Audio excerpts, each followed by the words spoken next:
말씀은 신약성경 요한복음 7장의 말씀입니다. 요한복음 7장 14절부터 24절까지 말씀입니다. 신약성경 155페이지에 있습니다. 요한복음 7장 14절부터 24절까지 말씀입니다.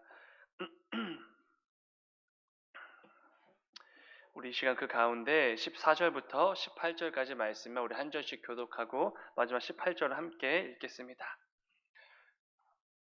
제가 먼저 읽겠습니다. 이미 명절의 중간이 되어 예수께서 성전에 올라가사 가르치시니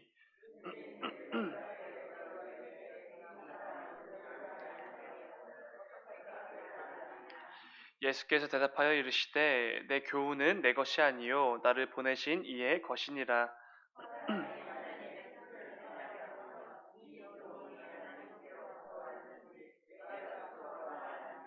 다 함께 스스로 말하는 자는 자기 영광만 구하되 보내신 이의 영광을 구하는 자는 참되니 그 속에 불의가 없느니라. 아멘. 잠시 기도하겠습니다. 사랑의 주님, 감사합니다. 또 주님께서 허락해 주신 또 귀한 한 주간의 삶으로 또 본격적으로 나아가게 되는 또 월요일 새벽을 맞이하게 하시니 주여 진정으로 감사를 드립니다. 아버지, 또 주님께서 우리 한 주간의 삶을 통해 우리에게 원하시는 그 삶의 열매들이 분명히 있는 줄 압니다. 또 우리가 반드시 살아내기를 원하시는 삶의 모습도 있는 줄 압니다.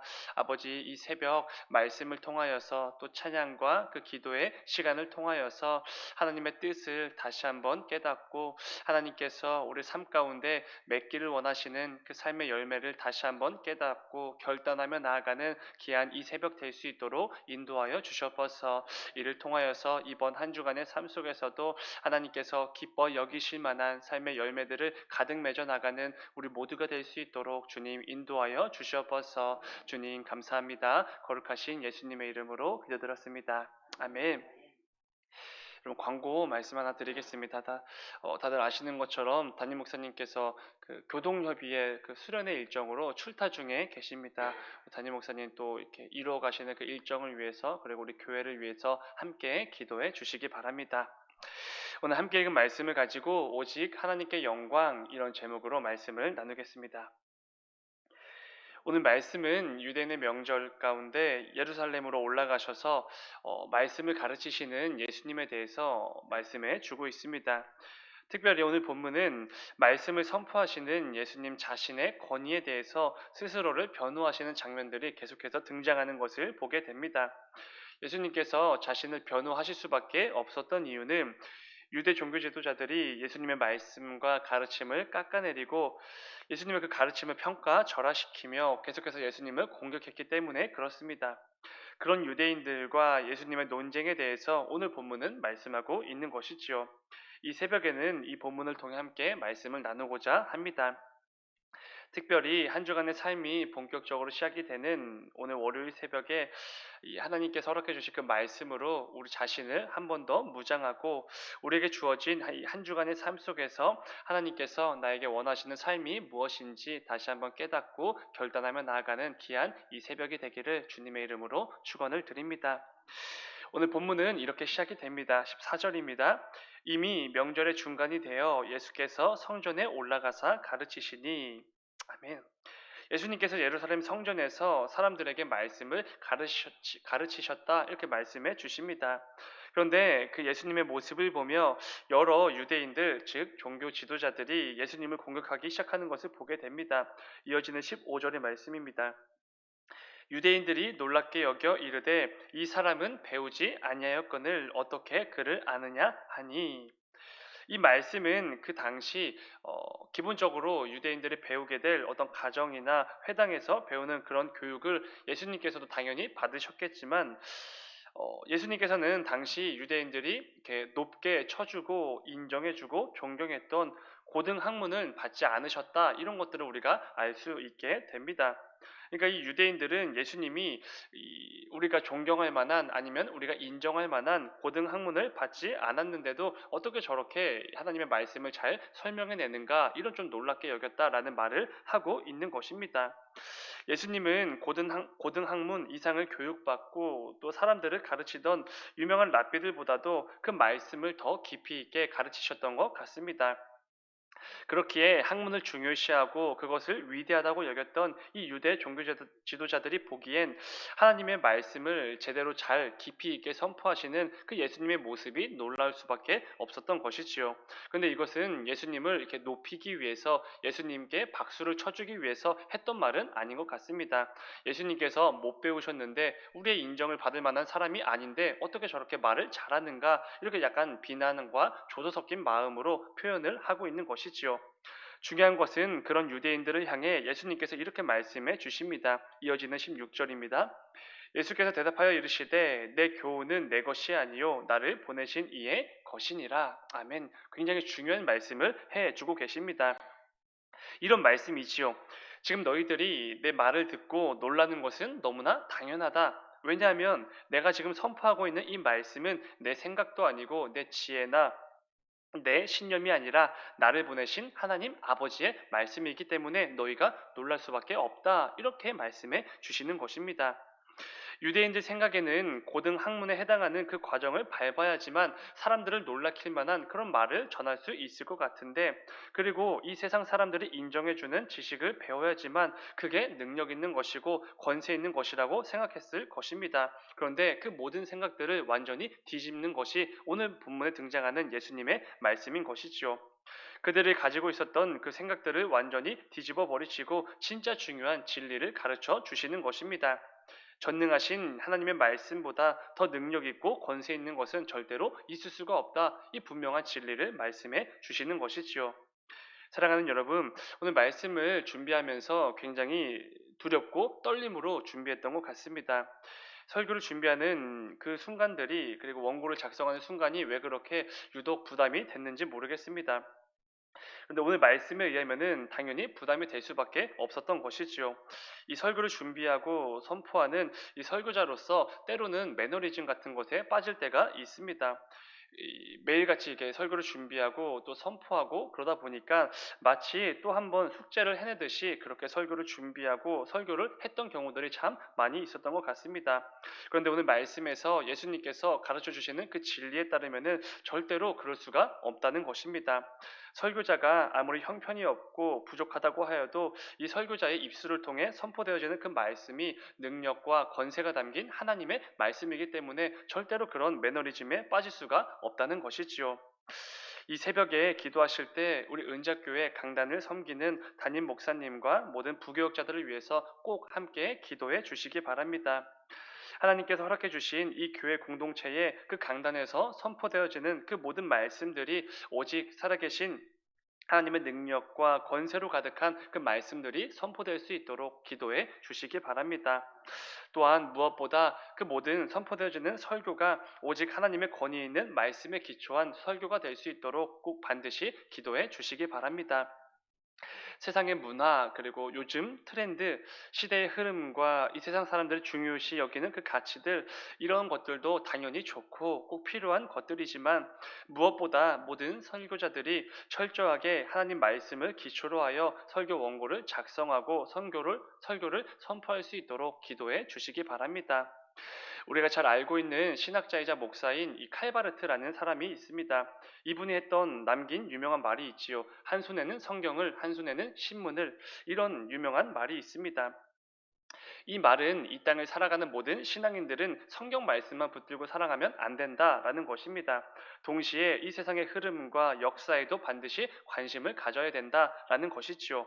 그런데 여러분, 이 말을 오해해서 이 세상 가운데 지나친 큰 관심을 두고 살아간다가는 우리 연약한 죄인들은 분명히 잘못된 길로 갈 수밖에 없을 것입니다. 우리의 연약한 그 부패한 죄된 본성이 당연히 성경보다 이 세상에 더욱더 큰 관심을 가질 수밖에 없다는 것이지요. 칼바르트가 남긴 이 유명한 말에서 가장 중요한 포인트는 성경과 세상 둘 다 큰 관심을 가져야 된다. 이게 포인트가 아닌 것 같습니다. 맨 앞에 등장하는 한 손에는 성경을 들고 이게 가장 중요한 포인트가 되는 것이지요. 아무리 이 세상의 흐름과 문화, 트렌드들, 이 역사들의 해박한 지식을 가지고 있다고 해도 성경을 잡은 손이 약해지고 느슨해진다면 정말로 아무런 소용이 없는 것입니다. 내 오른손이 견고하고 확실하게 하나님의 말씀인 이 성경을 꽉 쥐고 있어야지만 이것이 반드시 선행되어야지만 다른 손으로 신문을 쥘 수가 있다는 것이지요. 오른손에 든 그 성경이 느슨해지면은 세상의 그 신문들을 아무리 잘 쥐고 있어도 아무런 소용이 없다는 것입니다. 오늘 새벽에 이 강단을 섬기는 모든 설교자들이 이 세상의 관심사와 트렌드보다 무엇보다 하나님 말씀에 기초한 그 설교들을 선포할 수 있도록 기도해 주시기 바랍니다.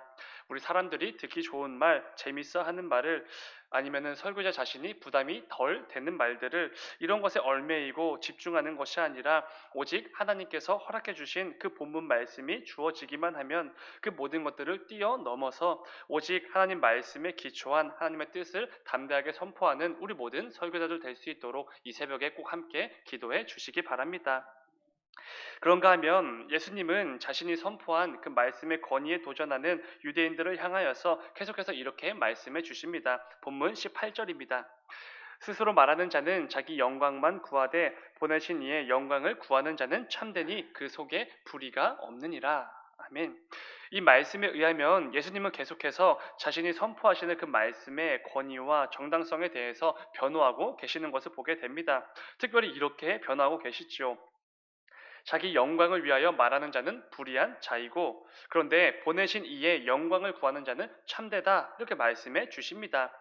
이것은 예수님이 선포하시는 그 말씀이 권위 있고 정당성이 있을 수밖에 없는 이유가 그러니까 참된 말씀일 수밖에 없는 이유가 예수님은 지금 자신의 영광을 위해서 말씀을 선포하시고 가르치시는 것이 아니라 오직 하나님께 영광을 돌리는 그 말씀만을 가르치시고 선포하고 계시기 때문에 당연히 권위가 있고 정당한 말씀이다 이렇게 가르쳐주고 계신 것입니다.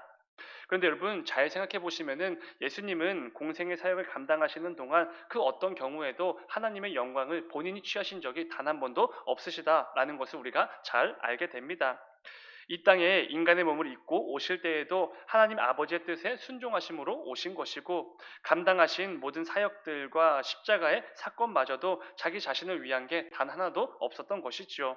오직 자신을 보내신 하나님 아버지께 영광을 돌리기 위한 순종만 있었을 뿐인 것입니다.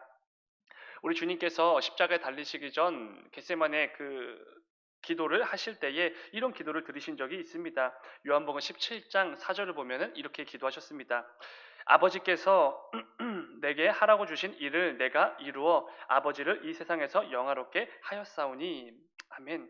그렇습니다. 우리 주님께서 이 땅에서 이루신 그 모든 일들은 그 어느 것도 자기 자신의 영광을 위해서 이루신 것이 하나도 없다는 것입니다.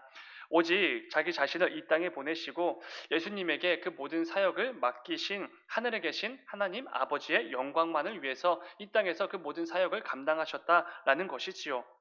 사랑하는 여러분, 우리는 오늘 본문에 드러나는 예수님의 그 모습을 통해 굉장히 중요한 신앙생활의 정말 참된 원리를 알 수가 있습니다. 무엇입니까? 우리가 무엇을 하든지 오직 하나님의 영광만을 위해서 해야 한다라는 것입니다. 혹시 너무 당연하고 익숙한 말이어서 놀라진 않으셨습니까? 절대로 익숙한 말도 아니고 우리에게 좀 당연한 말도 아닙니다. 왜냐하면은 우리는 생각보다 자주 어쩌면 매일 매 순간마다 이 중요하고 당연한 사실을 종종 잊을 때가 있기 때문에 그렇습니다. 내가 감당하는 모든 사역들도 내게 주어진 직분도 내게 주어진 모든 삶의 자리도 그 모든 것들이 전부 하나님의 영광을 위해서 내가 감당하라고 우리에게 허락해 주신 것들인데 우리는 하나님의 영광이라는 이 분명한 목적을 너무나도 자주 잊게 된다는 것입니다. 종종 하나님이 아닌 내 영광을 위해서 그 모든 것들을 감당하고 살아갈 때가 너무나 많다는 것이지요. 그때마다 반드시 오늘 말씀에 등장하시는 우리 주님의 모습을 떠올리시길 바랍니다. 어떤 순간에도 어떤 상황과 어떤 사람들과 있든지 모든 것들을 하나님의 영광을 위해서 감당하셨고 살아내셨던 그 주님의 모습을 기억할 수 있어야 한다는 것이지요. 사도 바울은 이렇게 말했습니다. 굉장히 유명한 구절이지요.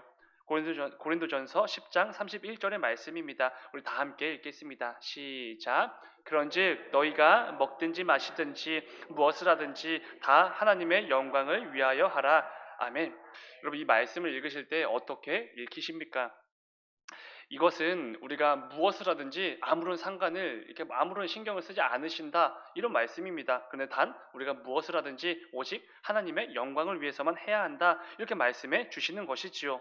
어떤 말을 내뱉어도 상관이 없고 어떤 행동을 하거나 어떤 선택이나 판단을 해도 상관이 없는데 그 모든 것들 하나님의 영광을 위해서만 해라 이렇게 말씀해 주시는 것이지요. 항상 하나님께 영광이 되는지 영광을 가리는지 이것만을 생각하라는 것입니다. 사랑하는 여러분, 오늘부터 우리는 또다시 한 주간의 삶의 자리로 나아가야 합니다. 하나님께서 나를 보내신 가정과 학업과 직장과 여러 가지 삶의 자리로 나아가는 것이지요. 그 전에 반드시 오늘 말씀을 기억하시고 꼭 붙들고 나아가는 우리 모두가 되기를 간절히 소망합니다. 이를 통해 이번 한 주간의 삶이 이전과 같이 내 영광을 위해서만 살아가는 그런 엉터리 같은 모습이 아니라 먹든지 마시든지 무엇을 하든지 누구와 있든지 오직 하나님의 영광을 위해서 그 모든 것들을 감당해내고 살아내는 우리 모두가 되기를 주님의 이름으로 축원을 드립니다. 잠시 기도하겠습니다. 사랑의 주님, 아버지 또 주님께서 이렇게 허락해 주신 그 삶의 자리로 나아갑니다. 각 가정과 또 학업과 직장과 여러 가지 삶의 모습으로 나아갑니다. 아버지 그 가운데 오늘 말씀에서 등장했던 그 예수님의 모습을 기억하고 오늘 말씀을 붙들고 나아가기를 원합니다. 이를 통하여서 늘 나를 위해서 이 세상의 가치와 기준을 위해서 내 영광을 위해서 살고 싶어하는 우리의 그 부족하고 그 연약한 마음들 아버지 긍휼히 여기시고 또 붙들어 주셔서 우리가 무엇을 하든지 누구랑 있든지 어떤 상황에 처해지든지 오직 하나님의 영광만을 생각하며 말하고 행동하고 선택하는 이 귀한 한 주간이 될 수 있도록 주님 인도하여 주시옵소서. 이를 통하여서 이번 한 주간이 그 어느 때보다 똑같이 무너지고 또 넘어지고 영적인 패배감으로 휩싸이는 그런 삶이 아니라 오히려 하나님께서 주신 이 말씀을 붙들고 이 말씀을 힘입어서 주님께서 가장 기뻐 여기실 만한 삶의 열매들을 가득 맺는 귀하고 복된 한 주간이 될 수 있도록 주님 인도하여 주시옵소서. 주님 감사합니다. 거룩하신 예수님의 이름으로 기도드렸습니다. 아멘.